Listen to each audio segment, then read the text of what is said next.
Como decía entonces, el primero de los enfoques se centra en el análisis de falacias, es decir, ustedes se enfrentan al texto y el primer análisis que realizan es determinar de qué tipo de falacia se trata, ¿no es cierto? Es un argumento incorrecto, ¿no es cierto?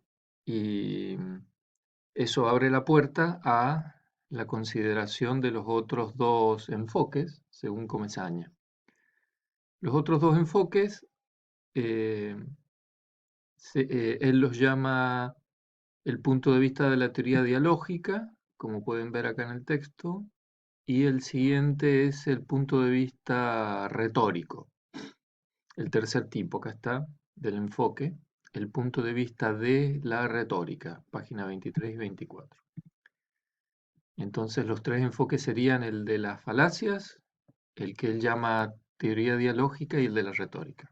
A este segundo yo prefiero cambiarle el nombre, lo vamos a llamar el enfoque contextual. Ya después les voy a explicar las razones por las cuales no vamos a usar esta expresión que está aquí. Es un enfoque que se nutre de la comunicación y de la teoría de juegos, donde lo que prima es el contexto, ¿no es cierto? Lo que él dice acá no es muy complicado,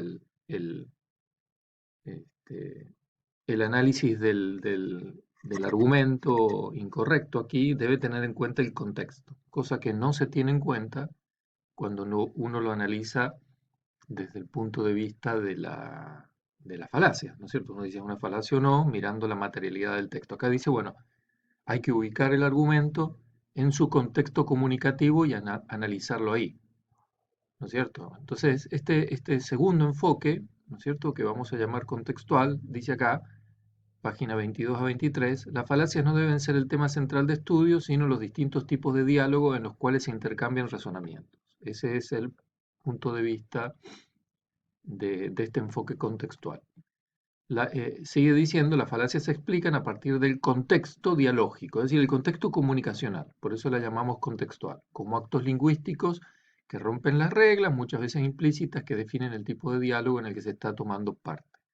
Muchas de las formas típicas de argumentación, que desde el punto de vista del primer enfoque se clasificarían como falaces, no reciben este tratamiento desde el punto de vista de la teoría dialógica o lo que vamos a llamar teoría contextual. Esto es interesante porque abre la puerta a una ejercitación que vamos a hacer nosotros, es decir, lo que es una falacia según el primer enfoque puede dejar de serlo según el enfoque contextual. Veamos qué pasa con el tercero, ¿no es cierto? Eh, el punto clave del tercer tipo de enfoque o el retórico dice, los autores, estoy en la página 23-24, los autores que siguen este enfoque sostienen que las emociones de la audiencia y de quien argumenta deben tenerse especialmente en cuenta si han de analizarse las características que hacen que un razonamiento sea convincente. Muchas veces un razonamiento sólido, es decir, deductivamente válido y con premisas verdaderas, puede no resultar adecuado si el contenido de las premisas es ofensivo o de alguna manera inaceptable para quien está dirigido. Es decir, el retórico tiene en cuenta las características persuasivas, ¿no es cierto?, del texto, que muchas veces frente a determinados interlocutores pueden ser considerados falaces y frente a otros no. ¿No es cierto?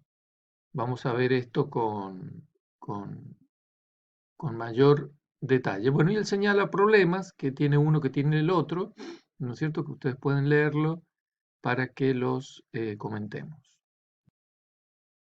Luego de presentar los tres enfoques, descendemos un poco, pasamos de la página 24, que ustedes deben leer.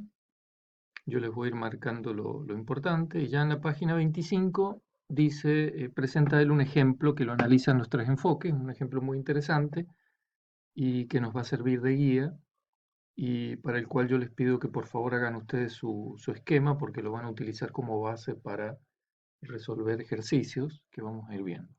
Entonces dice acá, Para comprender mejor en qué consiste y en qué difieren estos tres enfoques, consideremos un ejemplo de razonamiento y veamos qué se puede decir de él desde el punto de vista de cada uno de ellos. En el análisis de este ejemplo haremos un uso intuitivo de nociones como razonamiento ad hominem, carga de la prueba, razonamiento mismo, etc. Ustedes no deben preocuparse, van a ir comprendiendo qué significa esto sobre la marcha expositiva. Para entender la posición de cada enfoque no hace falta la comprensión cristalina de estas nociones. Considérese entonces el siguiente diálogo. Entonces fíjense, es una falacia ad hominem, ¿no es cierto? Donde yo tengo dos interlocutores y uno intenta desestimar o negar la conclusión de otro sobre la base de eh, un ataque personal contra la contra el individuo, un ataque dirigido contra él. Entonces fíjense cómo está escrito, ¿no es cierto? El individuo A dice: mi propuesta para controlar la violencia en el fútbol es la mejor, o es X, no sé. Y el otro dice: esto es ridículo, es decir, lo está negando, dice, le está diciendo con eso su propuesta no es la mejor. Y la razón que da es la siguiente: todos sabemos que usted ha estado involucrado en casos de corrupción, ¿no es cierto?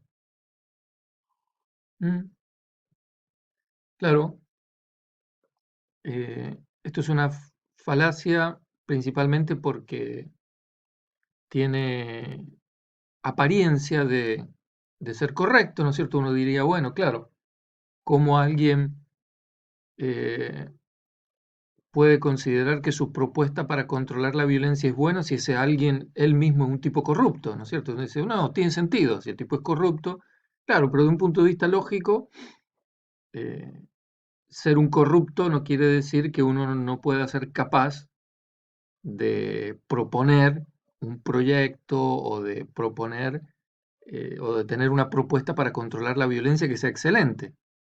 ¿Está bien? Entonces, por esa razón aquí se considera que esto es una falacia ad hominem, porque incluso lo más importante aquí es que el individuo B lo está atacando al A, ¿no es cierto? Lo está tratando, le está diciendo: usted estuvo involucrado en casos de corrupción y con eso pretende desestimar la propuesta teórica del otro, ¿no es cierto?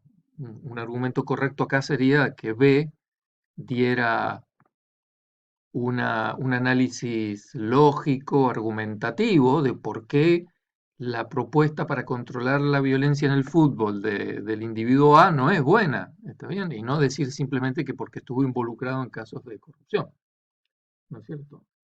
Insisto que lo que convierte esto en una falacia es que tiene apariencia de convincente, ¿no es cierto? Muchos dirían: ah, sí, claro, ¿cómo va a tener una buena propuesta si el tipo es un corrupto?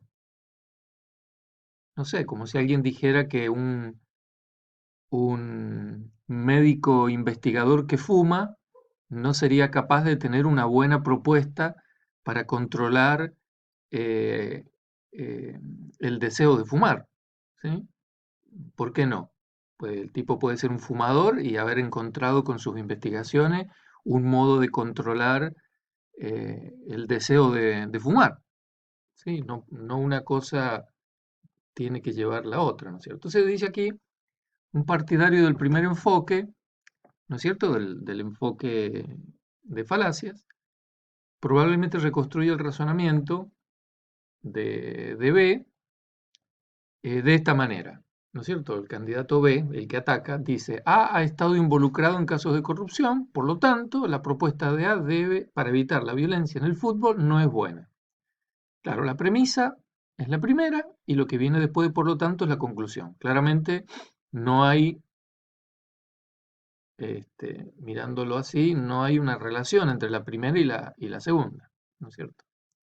A continuación, el del enfoque 1 señalará que es un caso claro de razonamiento ad hominem y que constituye una falacia porque las características de una persona, es decir, que es corrupto, no tienen por lo general ninguna influencia sobre la verdad o falsedad de lo que esa persona dice.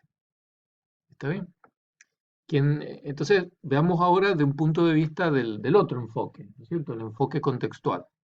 Quien defiende este enfoque, el contextual, comenzará pidiendo más información acerca del contexto en el cual se desarrolla ese intercambio lingüístico. Esa es la clave del enfoque contextual, ¿no es cierto? La persona del enfoque contextual dice, bueno, démosle la oportunidad a B de sumar información a lo que dice. Claro, porque B simplemente ha dicho, A es un corrupto.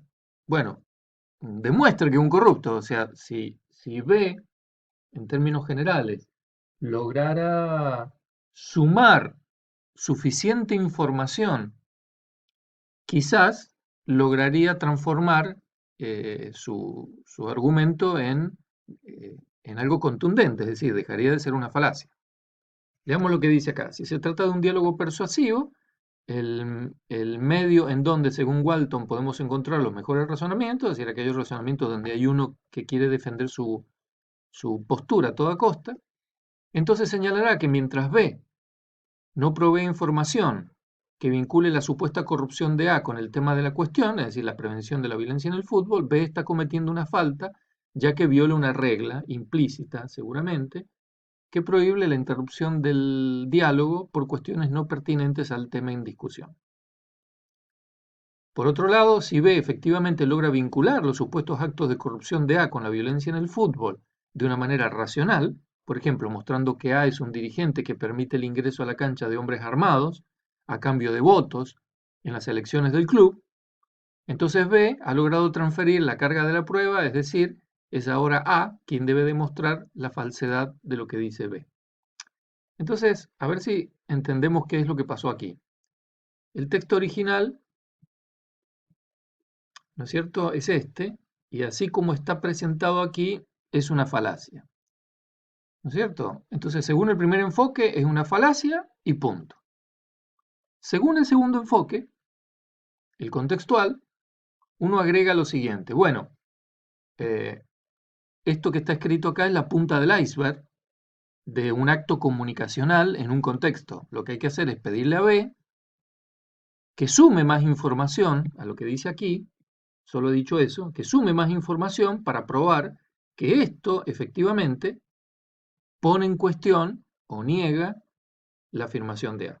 Entonces, si le damos lugar para que lo haga, ¿no es cierto? Eso significa, para Comesaña, tener en cuenta el contexto. Entonces, ¿cuál podría ser esa información extra que esta persona agregue? Y bueno, acá da un ejemplo él. El ejemplo es este donde dice que el tipo efectivamente es un corrupto y permite el ingreso a la cancha de hombres armados a cambio de votos en las elecciones del club. Claro, si el tipo permite el ingreso de gente armada, está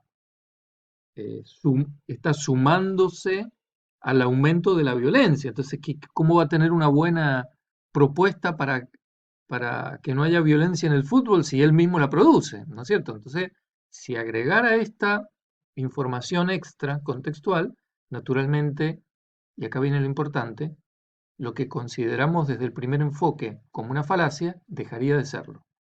Esta dinámica es la que a mí me interesa que ustedes aprendan a manejar, concretamente, a partir de ciertos textos falaciosos, que ustedes hagan las modificaciones necesarias para que dejen de serlo, o al revés.